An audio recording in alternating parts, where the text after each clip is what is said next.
bidadari dan gaun sobek. Nah, kan? Master jahat banget, sih? Itu tuh martabak keju aku. Main comot aja. Wahita menjejak belantai sambil melotot ke arah Rama yang tengah asyik mencomoti martabak bangka. Lah, tadi katanya aku boleh ambil? Sekarang malah kena omel. Terus yang bener gimana? Tanya Rama setelah mengunyah irisan martabak kelima. Sambil bersungut Wahita menyalak, kamu kan tahu. Cewek itu nggak bisa jujur kalau lagi kesel begini. Mendengar suara Wahita yang mulai berubah jadi lengkingan sirine ambulans, Rama pun mulai serius. Dia sadar, pasti ada sesuatu yang tak beres dengan sahabatnya. Something wrong, Angel? Tanya Rama pelan seraya merapikan kotak martabak. Perlahan, dia melangkah ke arah Wahita, lalu duduk, siap mendengarkan sahabatnya yang juga tengah ambil ancang-ancang untuk meracau. Gaun aku sobek, Master. Aku sedih banget, bisik Wahita, dan sebentar kemudian hujan lokal pun membasahi wajah si bidadari RR. Rama mengangguk, walaupun sebenarnya dia belum mengerti apa yang terjadi. Namun, karena bidadari di depannya hanya mewek selama 2 menit, dia memberanikan diri untuk bertanya. How come? Bukannya gaun kamu anti robek, ya? Peluru bahkan senjata pusaka apapun di bumi aja nggak akan bisa mengoyaknya. Terus, gimana bisa? Aku yang salah, Master. Aku yang salah, balas Wahita sambil menampar pipinya sendiri. Rama tambah kebingungan, tetapi dia menunggu Wahita memberi penjelasan lanjutan. You know, udah 3 harian ini aku nggak mandi. Kemarin lusa aku berantem melawan 5 monster di negeri bidadari, terus kemarinnya asyik joget-joget di TikTok. Nah, hari ini nih, pas aku makan martabak keju tadi, gaunnya, Wahita terisak lalu tersedak beberapa kali. Maka, Rama memberi kesempatan sahabatnya mereda. Namun, sebenarnya lah dirinya dibuat kebingungan oleh penjelasan Wahita. Bukankah selama ini, Wahita memang sering tidak mandi dan membiarkan tubuhnya berkeringat? Berkelahi melawan monster, bahkan sampai bergulat ala WCW. Segala? Ya, bahkan ketika makan, sahabatnya itu kerap mengelap bumbu rendang atau soto ayam dengan gaun tak ubahnya serbet warteg saja. Gaunnya sobek gegara aku ngelap bekas keju di mulutku. Terus, aku kebelet pipis tapi ditahan dan you know. Meski ingin tertawa terbahak-bahak, Rama berusaha keras menahannya, sebab akan terjadi perang dunia kelima jika dirinya sampai kebablasan. Sebaliknya, dia malah bertanya. Terus gaunnya sobek, gitu kah? Wahita mengiyakan dengan sebuah isakan.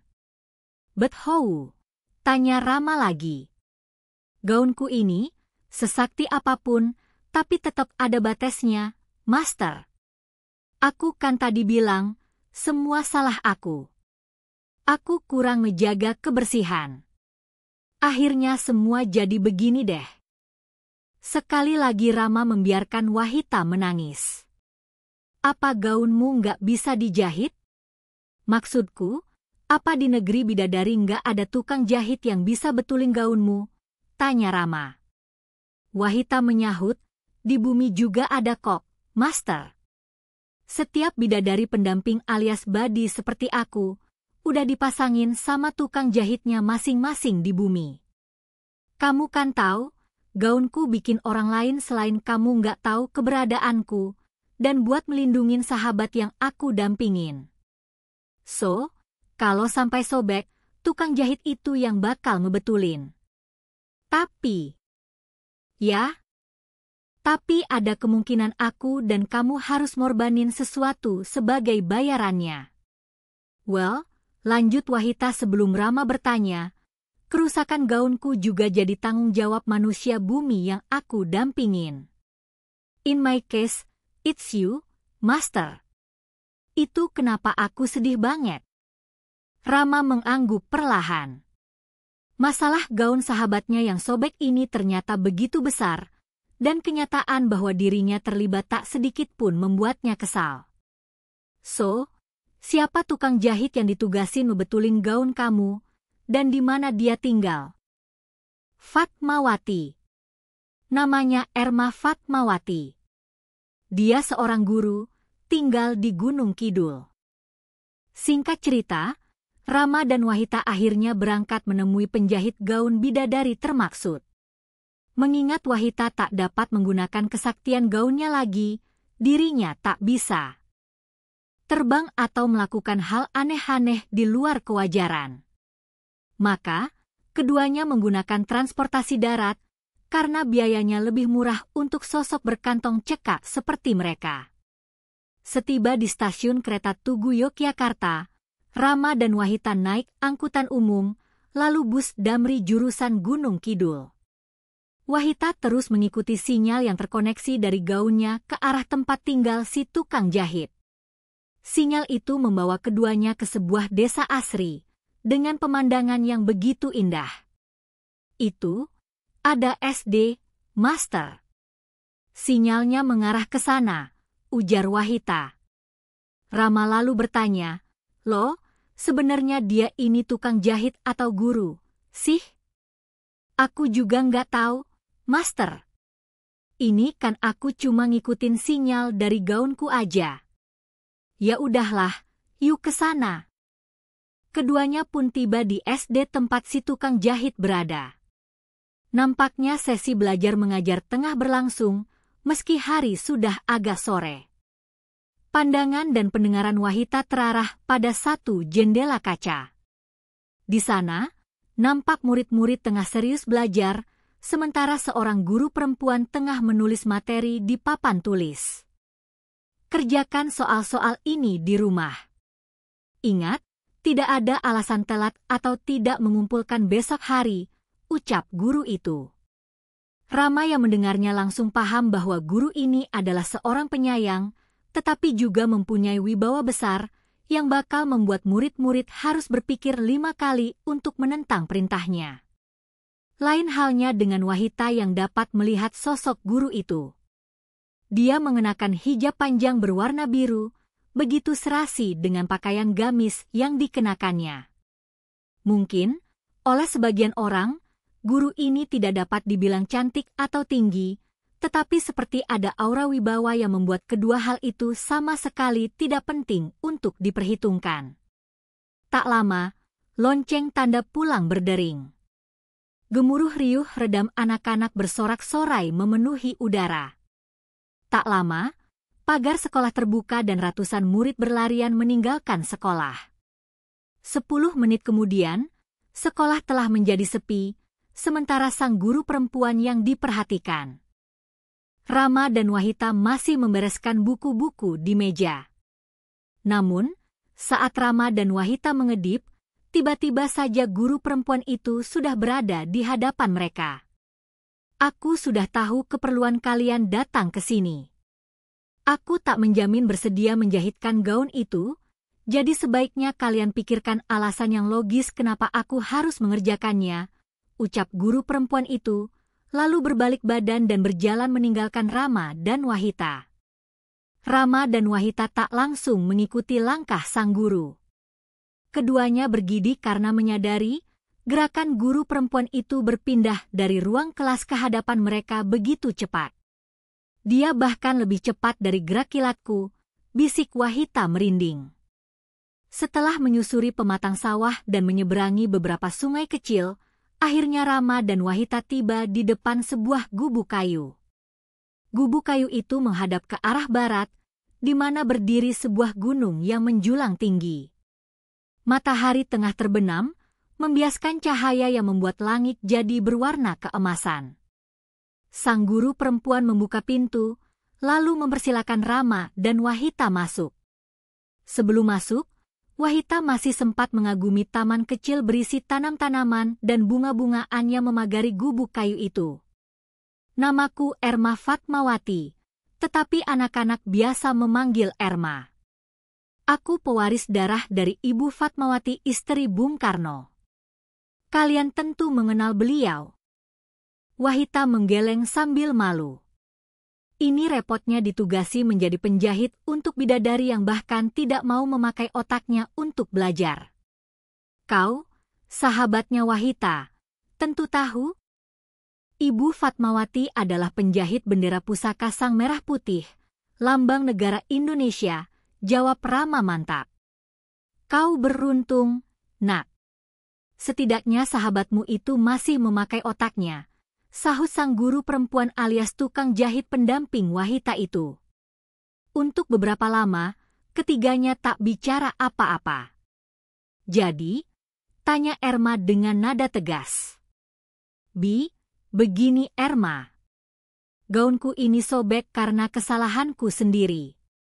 Aku nggak tahu alasan logis apa yang bisa kukasih, tapi aku mau bayar. Dengan apapun asalkan gaun ini bisa dijahit lagi, kata Wahita seraya bersimpuh sambil memeluk gaunnya yang sobek. Erma menatap tajam ke arah Wahita. Andai Wahita bukan bidadari sakti, mungkin saja tatapan itu mampu melubangi tubuhnya. Mendadak Erma bangkit. Dia berjalan menuju ke sebuah rak buku yang tersandar pada dinding kayu. Jika memang begitu, ada kemungkinan kau akan kehilangan nyawamu. Ingat, gaunmu itu terbuat dari katunium, campuran katun, adamantium, dan cahaya. Untuk katun dan adamantium aku mempunyai bahannya, tetapi tidak dengan sari kehidupan alias cahaya dari gaunmu. Jadi bagaimana? Whatever, aku akan usahakan, sahut Wahita memelas. Erma tersenyum dingin, seolah ingin mengatakan bahwa apa yang dilakukan Wahita adalah tindakan nekat dan bodoh. Beberapa saat kemudian, Erma melambaikan tangan, dan rak buku itu menggeser dengan sendirinya. Nampaklah sebuah pintu tanpa penutup. Di balik pintu itu hanya ada warna hitam dan kehampaan. Angin dingin berembus dari sana, dibarengi suara desisan yang mengerikan. Meski tunanetra dan tak dapat melihat, Rama bisa merasakan hal menakutkan menunggu di balik pintu itu. Ini namanya ruang kehampaan. Wahita, tugasmu adalah masuk ke sana dan temukan inti cahaya. Ingat, waktumu cuma 5 menit. Ketika adzan maghrib berkumandang, pintu ini akan tertutup dan kamu akan selamanya terkunci di sana. Bagaimana? Tanpa pikir panjang, Wahita mengangguk, lalu melangkah masuk ke pintu hitam yang oleh Erma disebut sebagai ruang kehampaan itu. Hitam dan hampa. Tak sedikit pun Wahita bisa melihat, dan tak sedikit pun dia bisa mendengar. Ruang kehampaan itu seolah mencuri cahaya dan suara, menciptakan sepi yang begitu menakutkan. Dengan perasaan berdebar, Wahita melangkah maju. Meski tak tahu hendak kemana, dia putuskan untuk mencari inti cahaya yang dimaksud Erma, meski dirinya sendiri belum tahu seperti apa inti cahaya itu. Mendadak, terdengar suara seperti seorang gadis kecil sedang menangis. Tangisan seperti itu sebenarnya lumrah terdengar di luar sana, tetapi di dalam kegelapan seperti ini, sungguh membuat bulu kuduk meremang. Meski sedikit takut, Wahita memberanikan diri melangkah ke arah suara tangisan itu. "Hai kamu di sana? Apa kamu baik-baik aja?" tanya Wahita. Tak ada jawaban, kecuali isakan gadis kecil yang suaranya semakin dekat. Akhirnya, Wahita sampai juga ke sumber suara. Saat tangannya meraba ke arah depan, Wahita menyentuh sebuah benda. Sebuah benda yang tanpa harus dilihat dia sudah tahu apa benda itu. Keranda jenazah. Astagfirullahaladzim, pekik Wahita ngeri. Sementara itu, isakan gadis kecil di hadapan Wahita pun semakin keras dan jelas terdengar. Kini Wahita baru menyadari bahwa suara itu berasal dari dalam keranda jenazah. "Jangan tinggalin aku lagi, Kak." Jangan tinggalin aku, ucap si pemilik suara isakan itu sambil merintih. Suara gadis kecil itu, ucapannya yang disuarakan sambil merintih, seperti menusuk hati Wahita. Meski masih dibalut ngeri, akhirnya dia beranikan dirinya untuk menghampiri keranda jenazah. Namaku Wahita. Aku lagi nyari inti cahaya di ruangan ini. Maaf, adik kecil. Kak, kamu ini siapa? Tanya Wahita hati-hati. Kakak emang udah ngelupain dan gak peduli sama aku. Padahal aku peduli banget sama kakak. Sampai aku jadi begini, sahut si gadis kecil, suaranya begitu menyayat hati. Kamu? Kenal aku? Tanya Wahita kebingungan. Kita selalu bersama, Kak Wahita, sepanjang waktu dan sepanjang masa.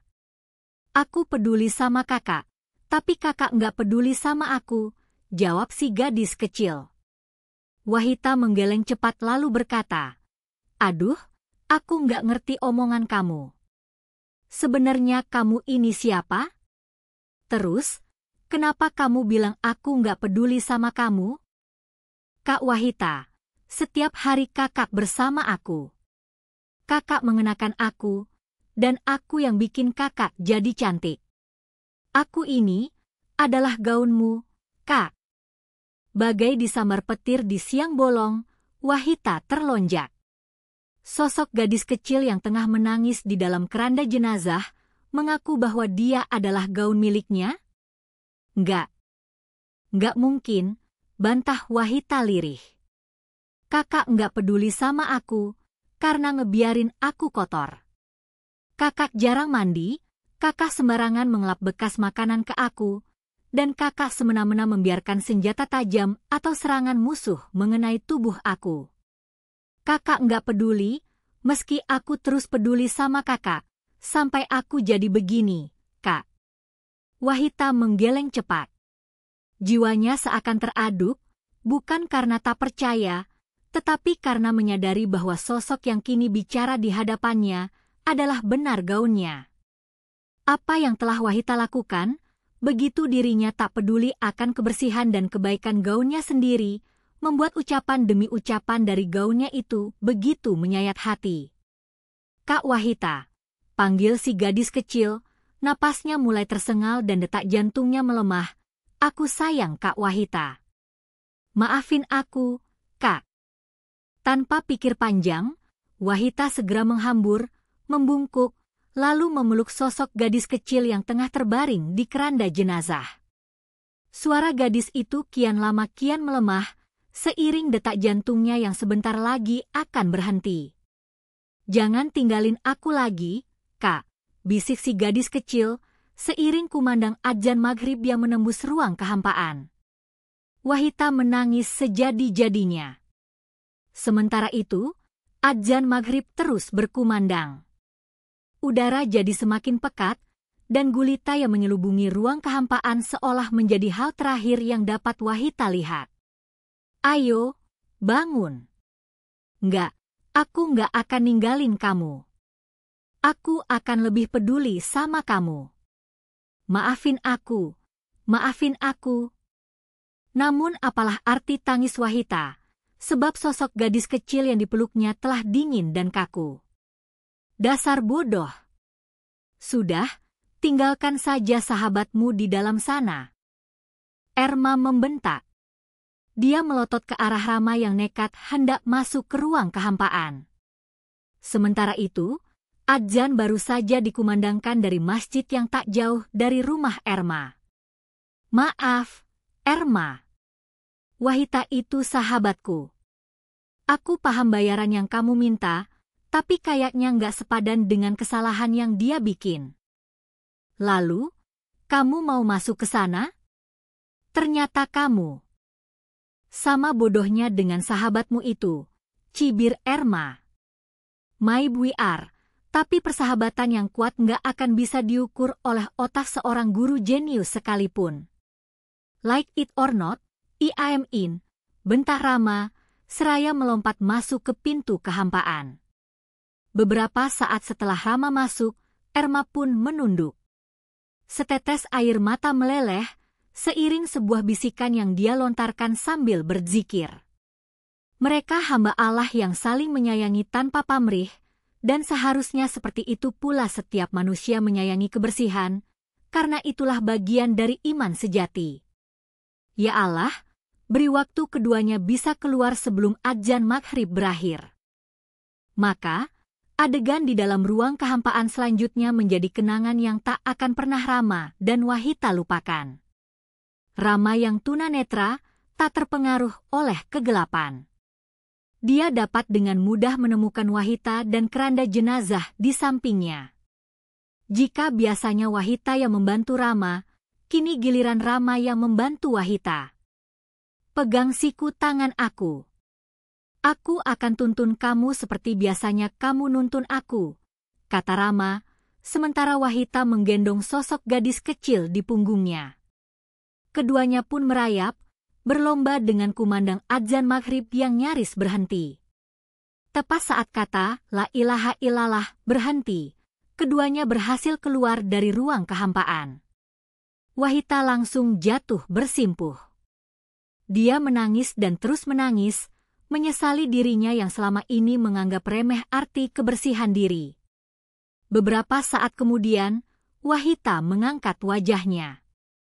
Tampak Erma tengah menimang gaun Wahita, gaun yang sudah utuh kembali, bahkan kini lebih kemilau dan berkilau. Berbeda dengan sebelumnya, kini Erma tersenyum lebar. Tak lagi nampak perangai galak pada dirinya.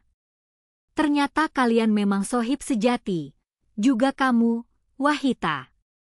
Gaunmu itu luar biasa, dan aku bangga bisa menjahitkannya kembali. Masih dalam mode bingung, Wahita bertanya, maksud kamu? Gaunku? Terus, gadis kecil tadi? Dia adalah inti cahaya yang aku minta. Sekarang dia hidup dalam gaunmu, jadi tolong, jaga. Gaun itu baik-baik. Ingat sabda Rasulullah?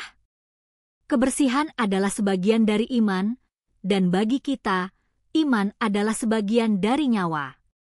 Itu kenapa aku memberimu ujian seperti tadi. Maka, dengan penuh kebanggaan, Erma menyerahkan gaun itu pada pemiliknya.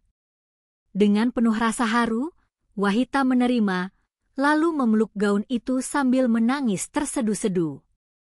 Rama yang dari tadi diam lalu mengucapkan terima kasih kepada Erma. Terima kasih? Maaf saja, tetapi aku tidak menerima bayaran hanya dengan kata terima kasih, jawab Erma, suaranya kembali ketus. Jea, jadi yang tadi itu belum cukup untuk bayarannya, tanya Rama takut-takut. Erma menyeringai, lalu berkata, aku mau kalian orderkan martabak bangka yang beberapa hari lalu kalian makan. Ingat, harus dari tempat dan penjual yang sama. Wahita membelalak, lalu melongo, lalu tertawa terbahak-bahak. You got it, pal. You got it.